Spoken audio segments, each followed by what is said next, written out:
Modernisasi di Indonesia ini itu diawali dari perjalanan suku Minangkabau ke Mekah, yaitu Imam Bonjol, sehingga disebut gerakan modernisasi. Ya, perangnya disebut perang Padri. Mereka itu dimusuhi Belanda karena dari Mekah. Dari Mekah itulah kemudian membawa transformasi pemikiran baru yang dilanjutkan dengan generasi berikutnya. Salah satunya adalah Kiai Haji Ahmad Dahlan dan Kiai Haji Hasyim Asy'ari. Itulah perjalanan hijrah. Jadi orang-orang yang hijrahnya semakin luas itu punya kemungkinan semakin maju cara berpikirnya. Jadi kalau kita masih di tempat kita, itu kurang banyak perubahan pemikiran. Maka berhijrahlah. Karena disitulah Allah akan memberikan ilmu baru kepada kita, memberikan pengalaman-pengalaman baru pada kita. Orang-orang yang punya semangat hijrah, maka dia akan bertahan dalam kondisi yang baru. Nah, untuk bisa bertahan harus eksis, punya kemampuan intelektual, kemampuan fisik, kemampuan kolaborasi dengan orang lain, sehingga bisa menjadi orang-orang yang bisa bertahan.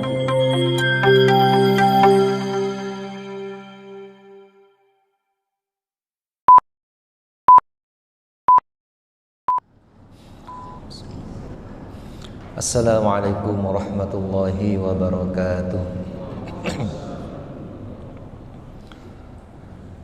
Alhamdulillahi ala fitratil Islam wa kalimatil ikhlas wa ala dini nabiyina Muhammadin sallallahu alaihi wasallam wa ala millati abina Ibrahim hanifa wa ma kana minal musyrikin.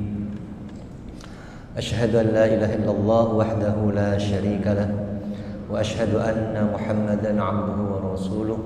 Allahumma salli ala nabiyyina Muhammadin wa ala alihi wa ashabihi ajma'in. Qala Allah Ta'ala fi kitabihil karim, a'udzu billahi minasyaitonir rajim. Ya ayyuhalladzina amanu taqullaha wal tanzur nafsum ma qaddamat lighad wattaqullaha innallaha khabirum bima ta'malun.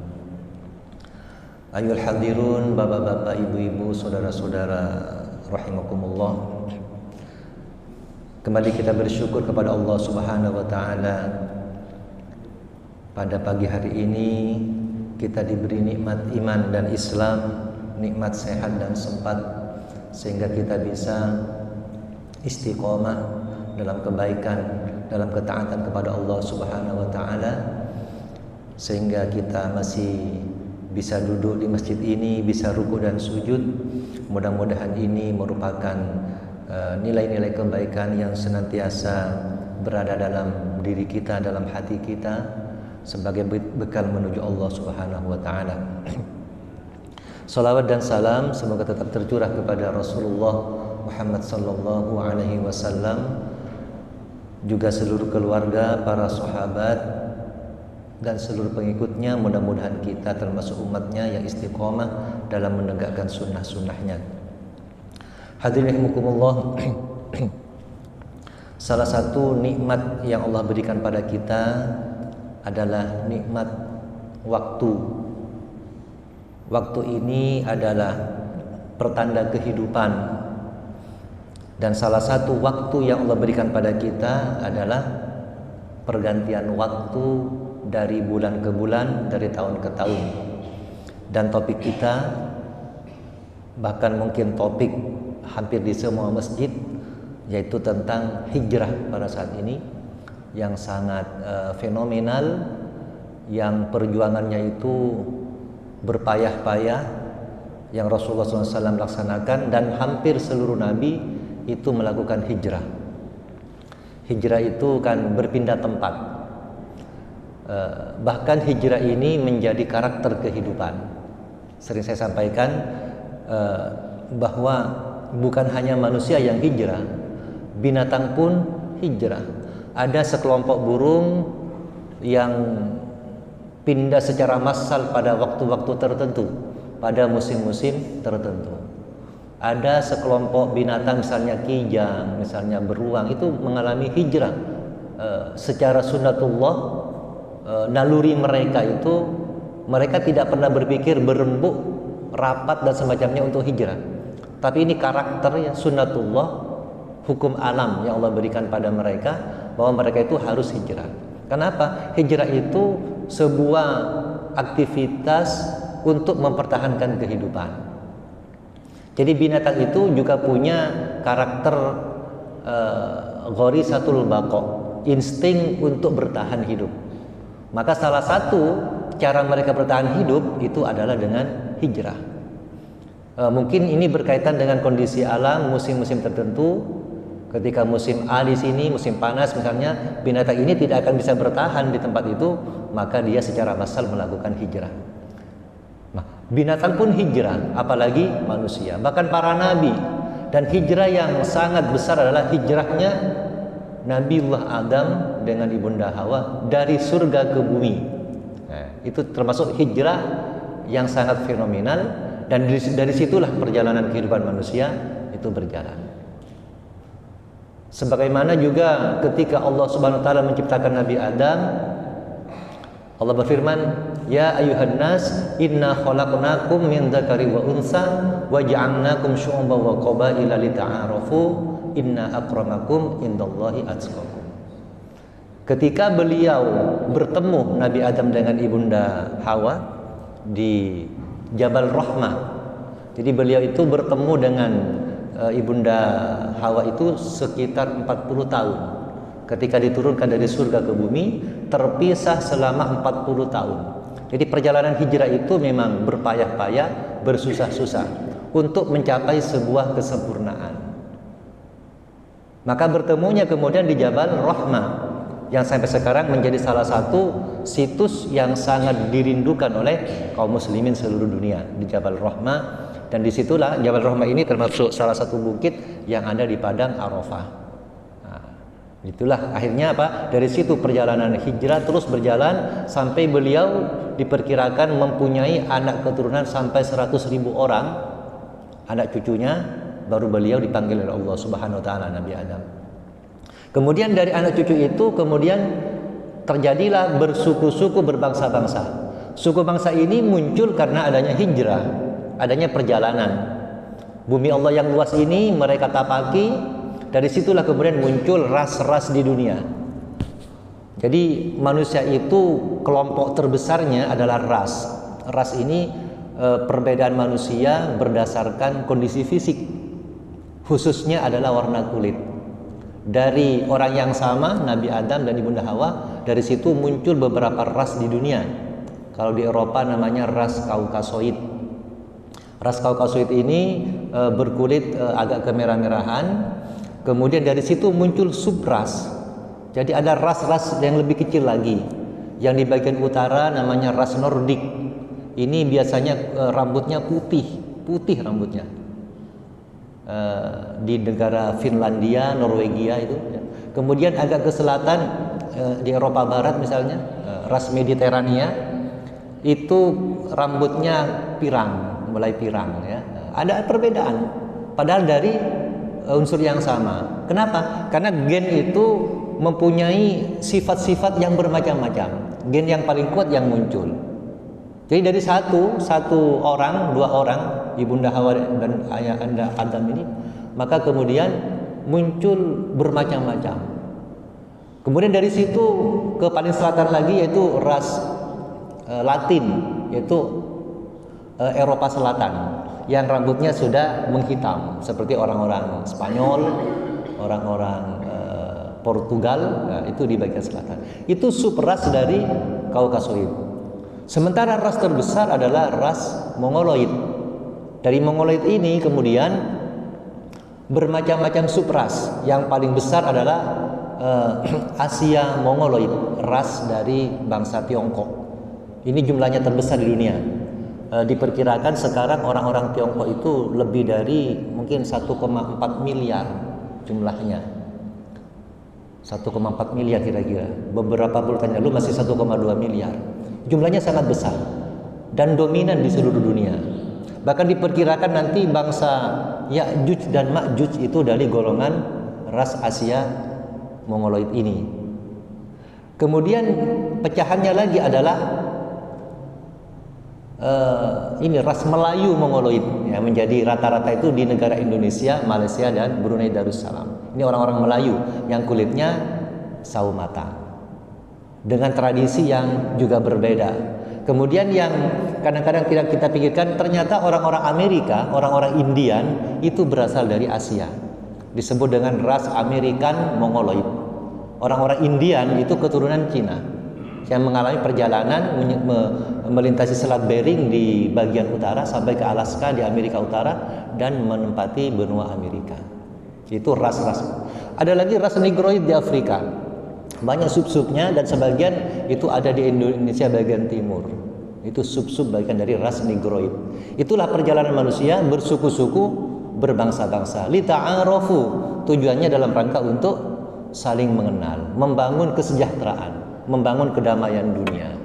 Tapi faktanya memang karena manusia itu dilengkapi dengan sifat-sifat yang baik dan yang buruk, maka sifat-sifat buruk inilah yang akhirnya menimbulkan pertentangan, permusuhan, perang dan semacamnya. Sehingga timbullah bermacam dinamika kehidupan sebagai bentuk dari perjalanan hijrah manusia.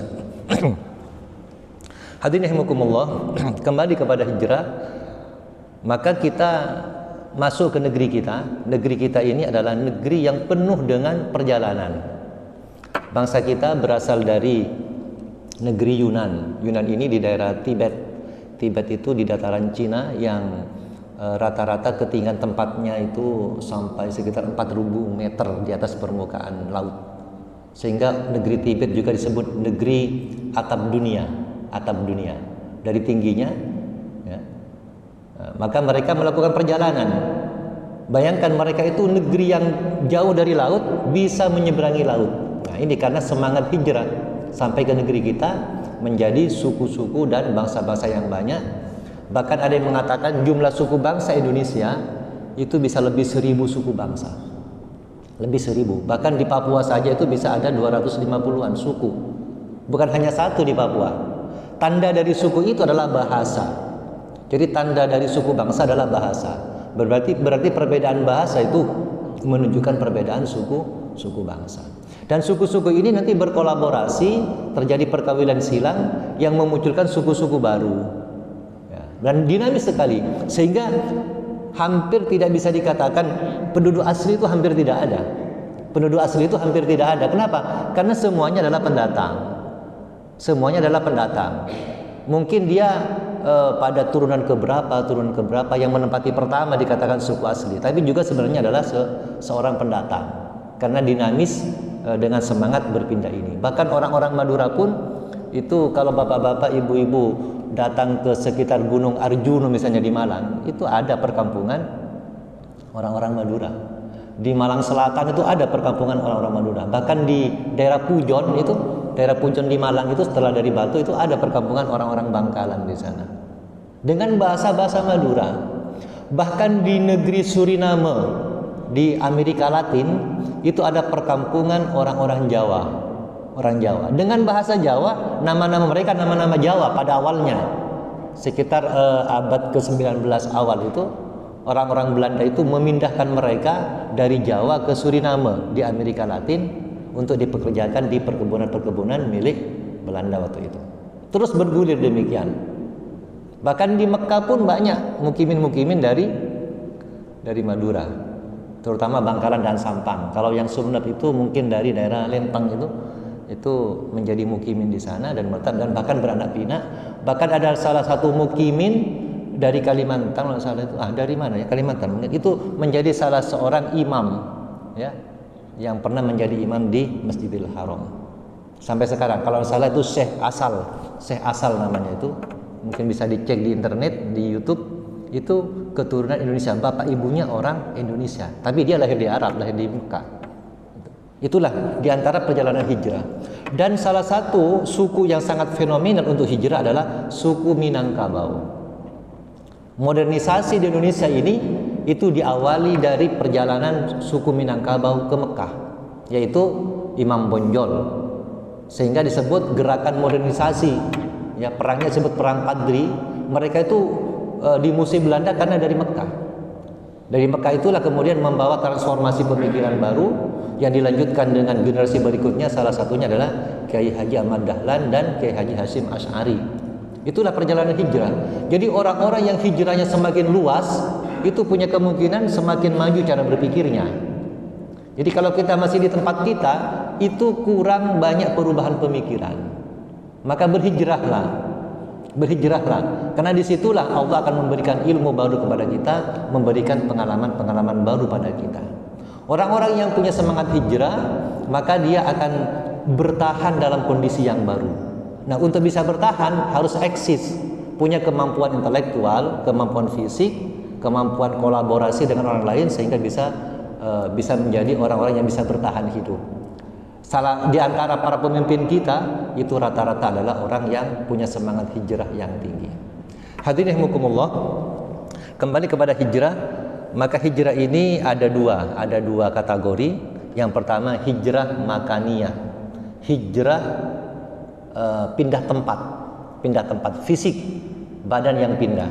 Ini dilaksanakan oleh para nabi, diantaranya Nabi Musa alaihissalam, yang ketika beliau ada konflik dengan orang-orang Mesir, ketika itu beliau sudah dewasa ya. Ada konflik dengan orang-orang Mesir, ketika itu orang Mesir itu ada yang menzalimi salah seorang Bani Israel. Dan Nabi Musa itu sifat Bani Israelnya kuat dalam dirinya.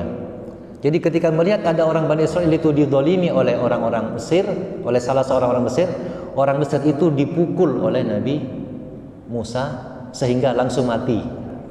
Bayangkan, sulit mencari orang sekali pukul bisa mati.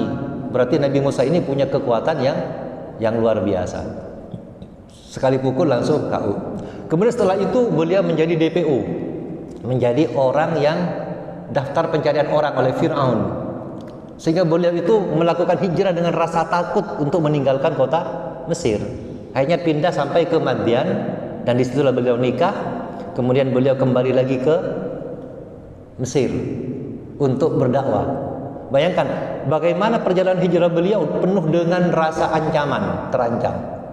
Beliau sudah menjadi orang yang dicari oleh Fir'aun, kemudian disuruh kembali oleh Allah Subhanahu wa taala sendirian menghadapi Fir'aun. Coba ini luar biasa hikmah dari perjalanan beliau. Maka dari situlah kemudian berjalan terus hijrahnya sampai beliau membawa Bani Israel ke Palestina. Ini hijrah yang dilakukan oleh Nabi Musa. Kemudian hijrah Nabi Ibrahim yang sangat fenomenal. Beliau pernah hijrah ke Mesir bersama ibunda Sarah, istri beliau yang pertama, pindah ke Mesir. Di Mesir bertemu dengan Fir'aun. Bukan Fir'aun yang Nabi Musa, bukan.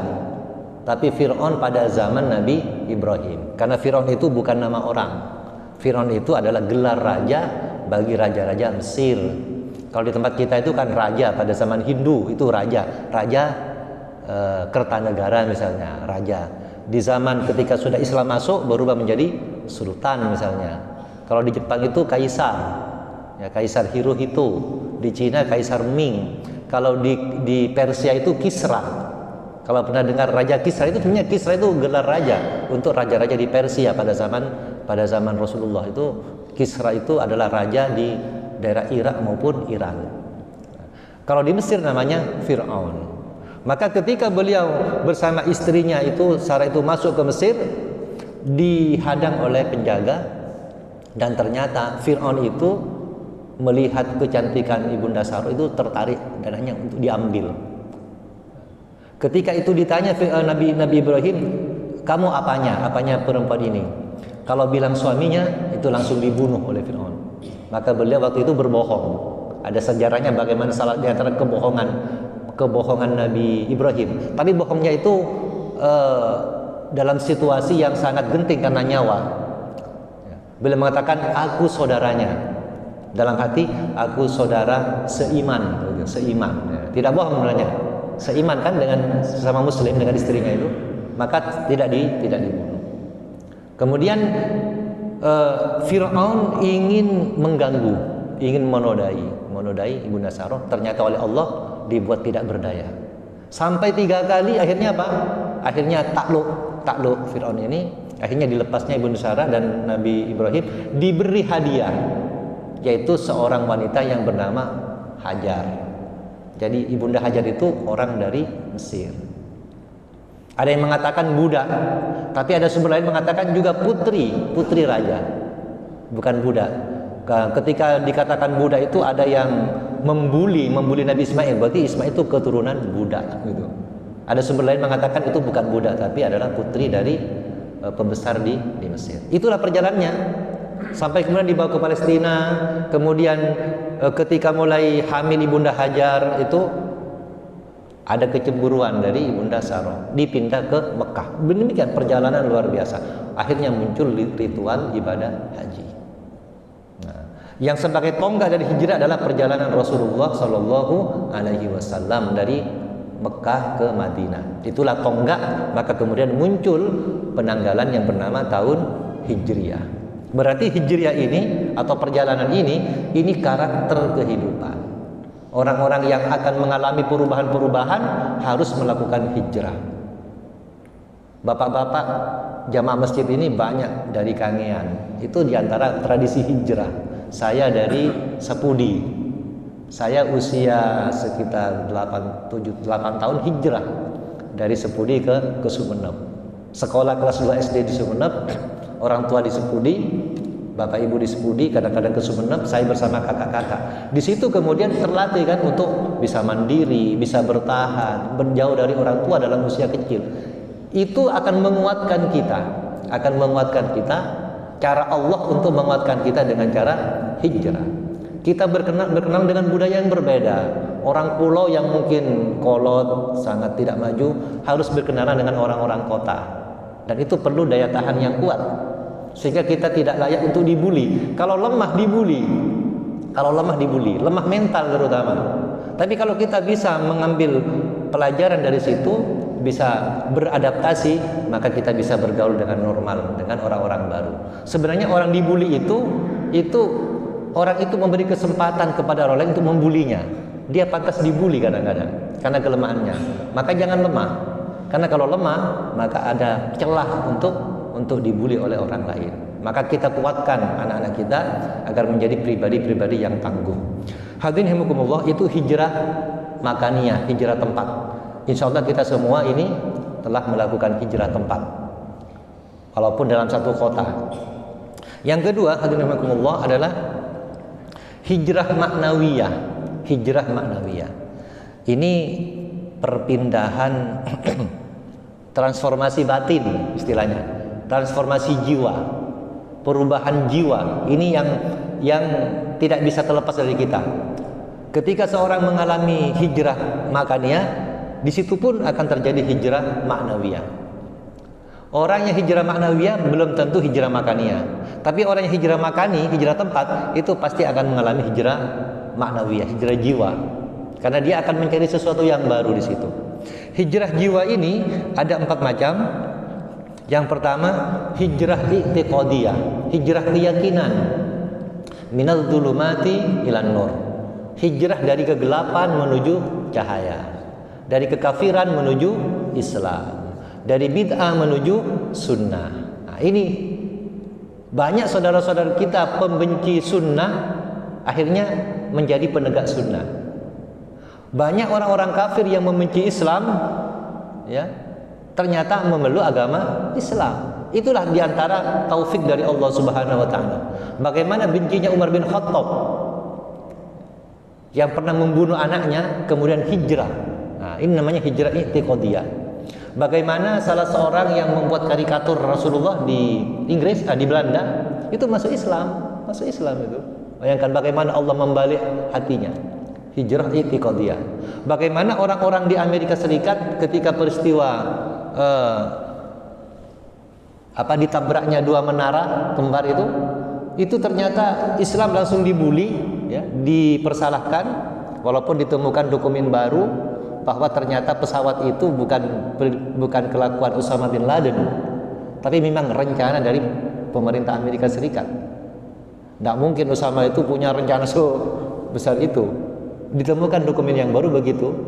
Setelah itu kasus masuknya orang-orang Amerika, Islam itu semakin banyak. Nah, ini hijrah i'tiqadiyah. Maka alhamdulillah kita masuk ke dalam Islam ini dan kita kuatkan. Kemudian yang kedua adalah hijrah fikriyah, hijrah pemikiran, pola pikir.